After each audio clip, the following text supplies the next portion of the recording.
Hello everyone, I'm Al Grego, feeling much better this week, and this is the Yes We Are Open podcast.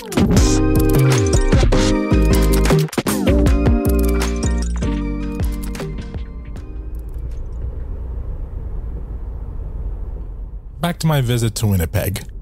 I'm in the north end of the city once again, not too far from Scout's Coffee and Community, but instead of East Kildonan, I'm now in West Kildonan. The Red River is what divides east from west. Like its east counterpart, West Kildonan is a residential suburb in northern Winnipeg. It has a population of approximately 38,000. The area is a mix of residential and commercial spaces, making it a popular place to live for families and young professionals.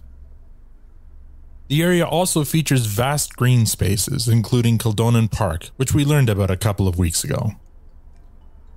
Today, I'm headed to one of those family-oriented attractions. I'm driving along Main Street running parallel to the Red River, approaching the highway.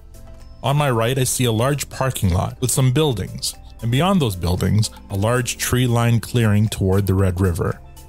This is the location of this week's story, Shooters Family Golf Center and Restaurant.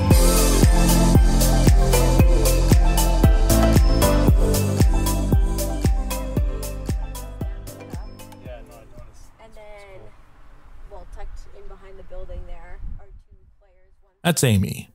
Her family owns Shooters. She's taking me on a golf cart tour of the premises. Beyond the parking lot is the clubhouse and restaurant. There's a large patio followed by the driving range, which features 50 grass tees and 50 mat tees. It's a beautiful late summer day, so many of the tees are in use. To the right, there's also a miniature golf course. They wanted to turn the mini golf into like a hockey-themed thing. Amy takes me beyond the driving range to see the actual golf course, an 18-hole par 57 executive course that terminates at the Red River. Amy takes a moment from our tour to say hi to a couple of her golfing patrons. Good. Isn't it a little late for you guys to be golfing? It's like 11 o'clock already. Just finished. Would you play like 27 holes or what? Maybe 36. Oh. Yeah, right. Kept it low. Now we're going to go spend a bunch of money at the clubhouse. So. Perfect. Even better. On our way back, I catch a glimpse of the adjacent Northgate Trailer Park, which Amy's family also owns. So that was his latest project, was his 81 home expansion there on the other side of the fence. Once we get back to the clubhouse, Amy leads me to her office attached to the restaurant, and we sit down for her interview. Amy Cerasani, food services manager and events coordinator. When did Shooters Family Golf Center and Restaurant open? The driving range was purchased in 1993 and officially opened under new ownership in 1994. Who's the original owners? My parents, Guido and Sue Cerasani.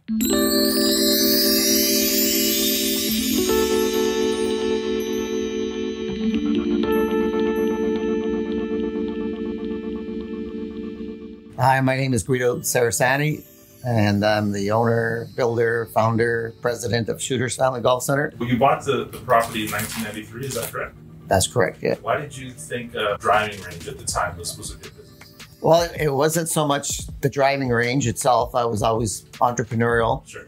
And I was a corporate banker for 20 years and got invited to play golf at these prestigious facilities that I thought, wow, this is overwhelming for a kid that grew up with nothing like that. Yeah. And I thought one day I would like to build a facility where there's no memberships, there's no status, money isn't an issue. Yeah. And that was his dream. And my mom's like, oh, you're not going to do that, like crazy. And then this piece of land on Main Street in Winnipeg came up for sale. It was just a small 50-stall driving range with a miniature golf that we sell. It was a very small driving range. It doesn't look anything like it does today, but very small driving range, all surrounded by farmers field. There was no houses, no nothing around here.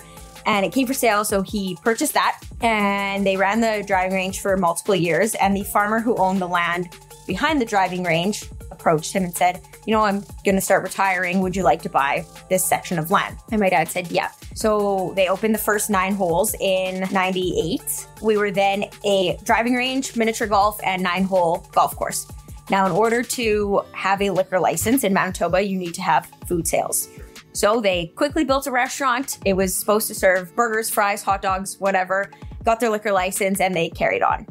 As the farmer started to retire more land came available, so they built another 9 holes. So we now are an 18-hole executive golf course with a 100-stall driving range, 18-hole miniature golf, full-service year-round restaurant and banquet facilities, along with virtual golf systems.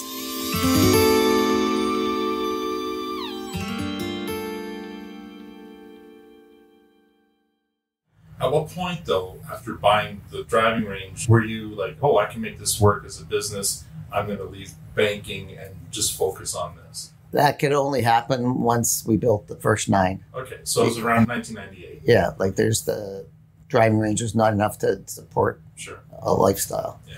So up until then, you were still working as a banker, but then you were coming here. I was literally driving around the perimeter, taking my suit and tie off so I can get an extra 10 minutes on the loader and backhoe at night. Yeah, Dad would come to work every day after he was done at the bank, jump on his loader and built the golf course. Him and a couple guys built it by hand himself. Wait, they built The golf course. 18-hole golf course with a loader and Yep, just loader, a couple excavators. no experience? No, Okay. not really. I mean, you know, growing up in an Italian family, you have some farm knowledge. Sure, yeah, but I mean, golf courses are generally designed by golfers. Yeah, well, he was a golfer. When I first thought of the golf course, I had this aerial black and white picture because there was no computer Sure. access at the time. And I kept having this vision that I was going to go that way and finish over here, and it would never come together.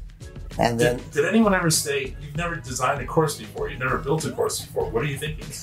let me get to that. So this one night at 4 a.m, because I never sleep, Yeah. I got it. I woke up and I drew the whole course in literally like 3 minutes, Okay. right? And redesigned it, all configurations. Then when I applied for my permit to build, there was a couple of really prestigious golf architects in Winnipeg Sure. who got a hold of me, heard that you got a permit to build a golf course, you need us. And I said, no. I said, if I screw up, at least I can blame myself. But if you guys screw up, I'll kill myself. Oh, no. But so I designed it and built it. And the nice thing about being hands-on building it is that if you are building a hole and it's not coming together like you thought, Right. you can just change it, right? Sure. Whereas if you had somebody doing that for you, that's not going to work. But I mean, I don't know a lot about the golf course design, but I know, for example, you need different kinds of grass for the greens and the fairway. Like, there wasn't no Google at the time. How did you know all this, or how did you learn it? Just research. Yeah. A good friend of mine, Wayne Babbage, had built a golf course, so he helped me out on some specs and stuff. So yeah, we went with USGA specs. So like, it was greens were 70% sand, 30% peat. Right. And there's turf companies in the city that helped us out with seed and stuff. So that part was good. Amazing.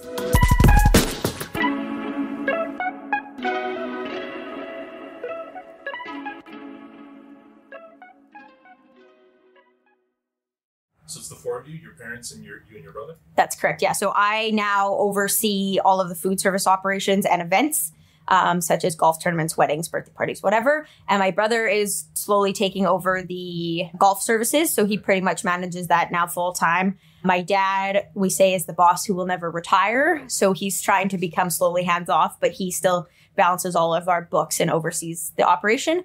And my mom is slowly starting to get into retirement. She still works twice a week in the restaurant, but we call her the HR lady. Okay. So anytime we have an issue, we send them straight to my mother because she's great with dealing with conflict and things like that. So how many employees do you have? In the restaurant, I have 35. Wow. All right. And then on the golf course side, including maintenance staff, I'd say they're about 20, 25. We're open breakfast, lunch, and dinner 7 days a week.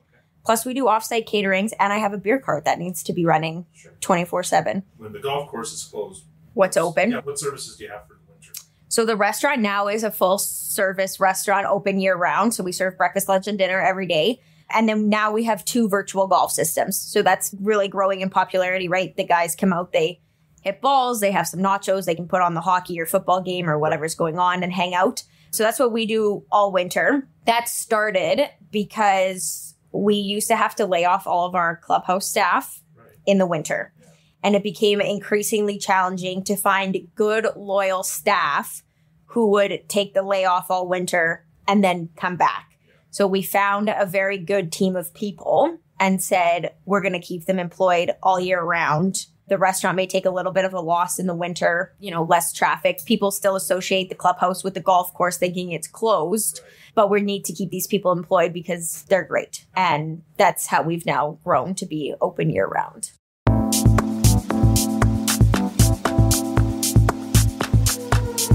In the 31 years that you've been open here as a business, what would you say has been your heyday? Last year. Yeah, so last year is your busiest year. The last 5 years, every year has been the busiest year. And this year is going to be busier than last year. So COVID kind of pushed us over the cliff. Sure. And everyone's golfing. So because nobody had anything better to do. Well, that makes sense. Right? Yeah. They could hang out with their friends outside. It was allowed. It was considered safe. They got to get exercise in because power carts weren't allowed because they couldn't sit that close to somebody they didn't live with.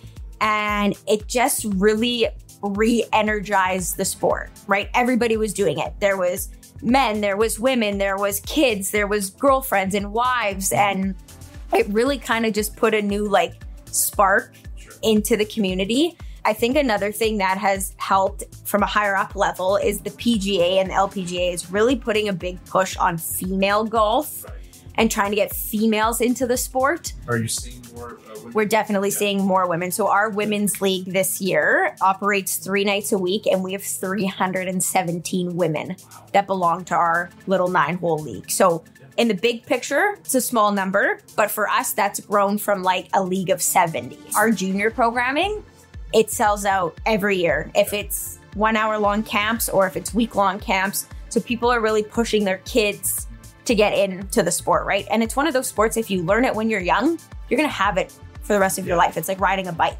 And it encourages that family time, right? We get lots of parents who will come out to play and they still have their babies in strollers or car seats.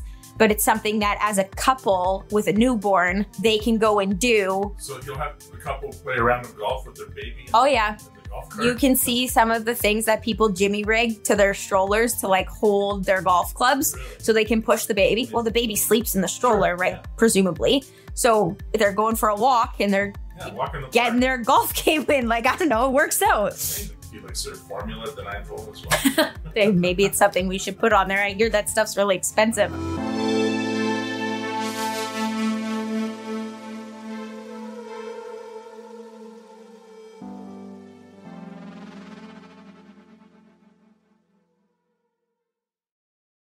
Have you had any famous people come through here? Oh, yeah. It was funny because last night I was watching TV and the movie starts today with Dennis Quaid. Mm-hmm. He's playing Ronald Reagan in the movie. Right, yeah.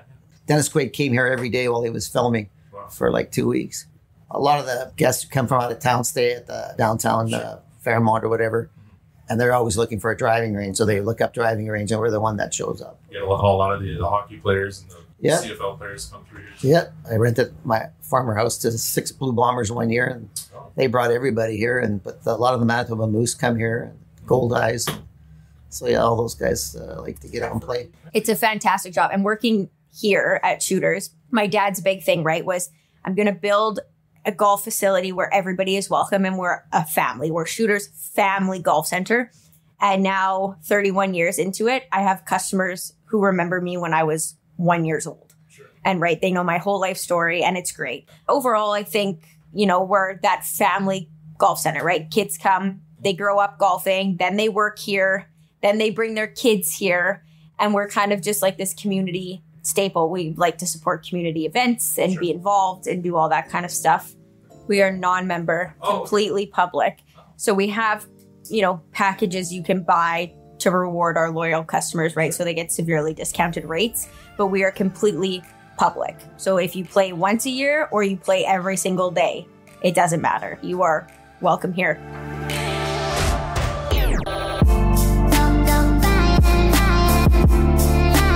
Up next, Shooters Family Golf Center and Restaurant has now been open 31 seasons, and their last 5 years have been their busiest to date. But it hasn't always been a walk in the park. Like with any course worth playing, there have been hazards and traps. What were they? Stay tuned to find out.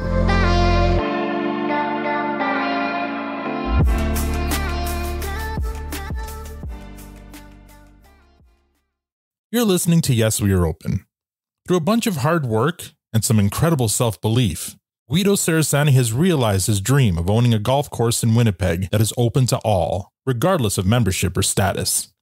Guido and his family have turned Shooters Golf Center and Restaurant into an integral part of the community in North Winnipeg. But 31 years is a long time to go without struggle, and for Guido, there was plenty of it.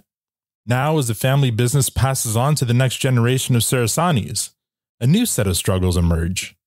What could they be? Let's find out. If I were to ask you then, what's been the biggest struggle for the business? What would you say it was? It was the first 10, 15 years. Okay. Trying to get people to know that we're here. We'd advertise, and it seemed like advertising wasn't working. Okay. And people live across the street, and then they'd be hearing, go like, why are those guys going there with their golf clubs? I think one thing to note, if you're from Winnipeg, right, Main Street's a major artery that runs back and forth. But our golf course isn't a golf course that you can see from a public street anywhere. It's completely enclosed. Right. So when he's talking about getting exposure, you could drive by 500 times and know that we're a golf center. Here, right. I don't see a course anymore. Yeah, everybody sees those trees there. They think the property ends there, but that's actually the beginning of the golf course that goes down to the river, as you can see in that picture behind you there. We tried all different forms of media, right? Like we tried the newspaper, the radios, TV.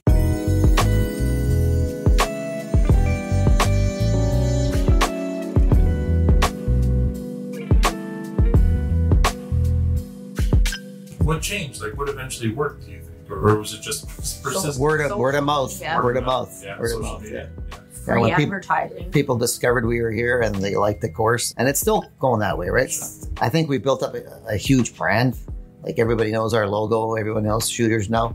No matter where you are in a city, somebody sees you wearing a Shooters hat. Oh, I golfed there or whatever. But, Cool. I mean, in the beginning too, we had lots of debt and had to keep my banking job to keep the interest payments alive. And if it rained, I was going to die. Was there ever any point in the 31 years where you were like, well, we tried it, didn't quite work, we might have to pack it in? No. No? So you were always positive. Yeah. Failure's not an option in this world.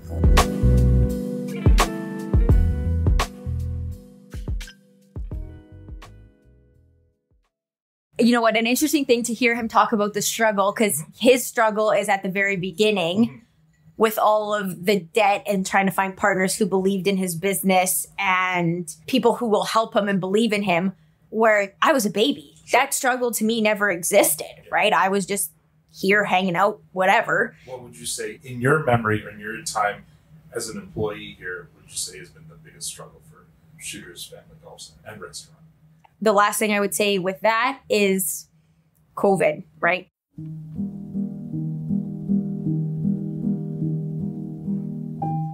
It's the very polarizing thing in recent history that crumbled so many businesses, but then on the flip side, helped so many businesses. And being a golf center and a restaurant, we had a golf course that was booming, but you couldn't sit down and eat a meal. So you're trying to keep staff employed, pay your bills, have product rotting in the fridge. Well, your other half is just thriving. And it's like, how do you balance that? How do you make it work so that one isn't carrying the load of the other? We are still open year round. We have great food. We have fantastic staff who have served great service. And once you find them, you pay them well, you treat them like family, and they'll stay. And I'm very lucky that all of them are going on 5+ seasons with me.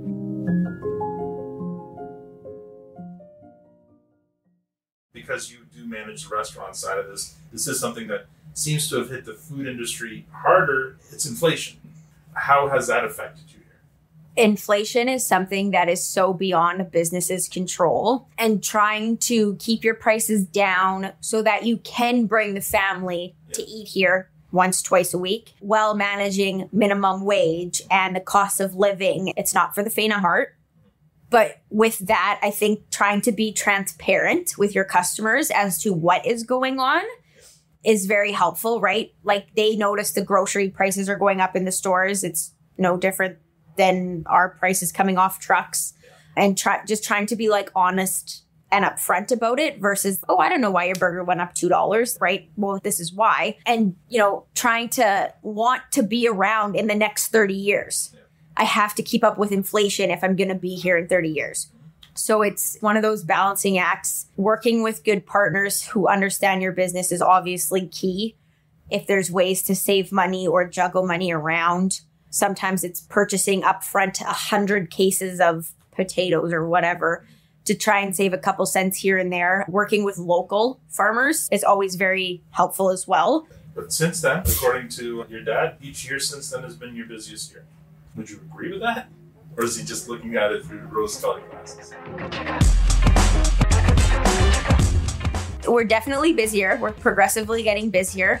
He's looking at it solely from a numbers standpoint. Sure. He's looking at the bottom line, saying we're managing money better or whatever. You definitely feel it. The area is growing, sure, right? And with that comes new people bringing families down, right? He talked about the people who bring like grandma and grandpa and the babies, and they sit on the patio and they hit balls and they have chicken wings and whatever. And yeah, it's busy. All I can share is hard work usually pays off. And you have to understand numbers. And you have to have good business partners, and that means suppliers. So like John Deere, Pepsi believed in us. We're loyal to those people now. Moneris, they're reliable, and they have customer service. Everybody else, there's a million people in that business trying to sell you their product at a cheaper price. Yeah. And we got good pricing because we're part of the Golf Course Owner Association and Restaurant Association, all that. But services, especially in that part of our business, like if our system is down, it makes life really difficult. So Moneris has continued to have good customer service the whole time. So like if there's a machine broken or down, it's fixed within 24 hours.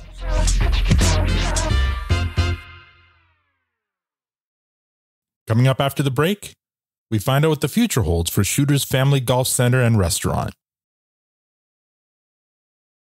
Welcome back to Yes, We Are Open. It seems business is booming for the Cerasanis, especially on the golf side of the business. After surviving a tough few years, Amy is committed to continue growing the restaurant and events side, as the potential for growth there seems the highest. So what does the future hold for Shooters Family Golf Center and Restaurant? Let's find out. All right, let's move on to future outlook. Future outlook of Shooters? That's good. A new restaurant with a 125-person banquet facility that I can run year-round, and it's going to be fantastic. I feel like you had that answer locked and loaded, ready to go. Oh, it's been locked and loaded for like 4 years. Is this something that you've been bothering your dad about for forever? Absolutely. The restaurant, like I said, was built solely so they can have a liquor license. Yeah. Fast forward 30 years. When we're open 7 days a week, we're busy, we're doing banquets. Sometimes we'll have a golf tournament that we're feeding, plus we're feeding the general public. Plus we have an offsite catering somewhere of 150, 200 people, and it's getting pumped out of a kitchen that has one stove. So put the math together, It doesn't math. So yes, the dream for the restaurant expansion hopefully will be in fruition in the next couple of years. We're waiting on some city planning and permits and stuff like that.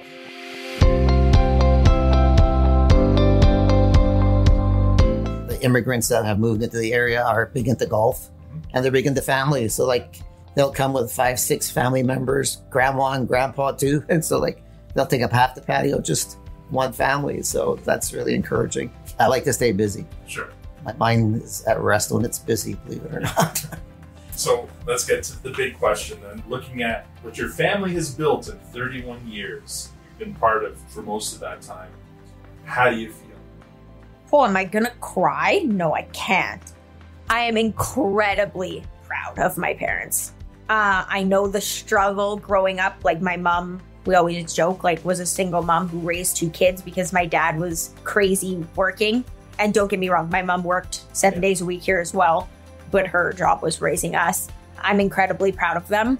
I hope everybody else can see that and feels that when they come here.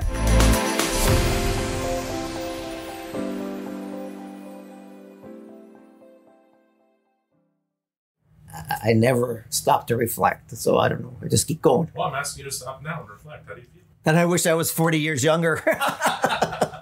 So, I mean, back to how you feel. For example, looking back at, you designed and built the course yourself. There must have been some people who are like, you sure you want to do that? And oh, totally. Like, especially like my wife and my parents. And I remember I had this one guy come out that I called to do advertising, like whole signs he did. I'm on the loader and he shows up and he's in a suit and tie in his Cadillac, and he gets out and he goes, this is never going to get off the ground. I've seen this failure many times. Right. You don't even know me. How could you say that? Yeah. All right. So those people who said that back then, like, they're my best friends now. Yeah.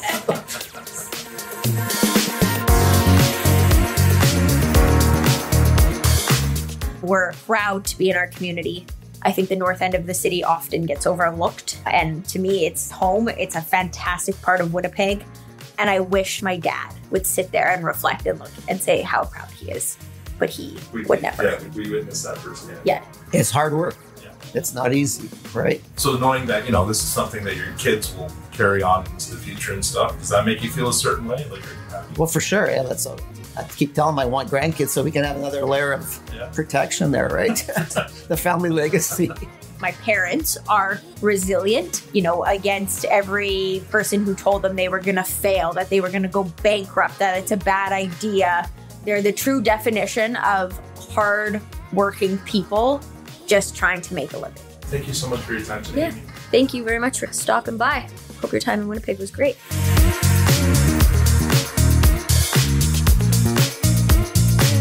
Is Shooters Family Golf Center and Restaurant open? Yes, we're open. Perfect. Thank you.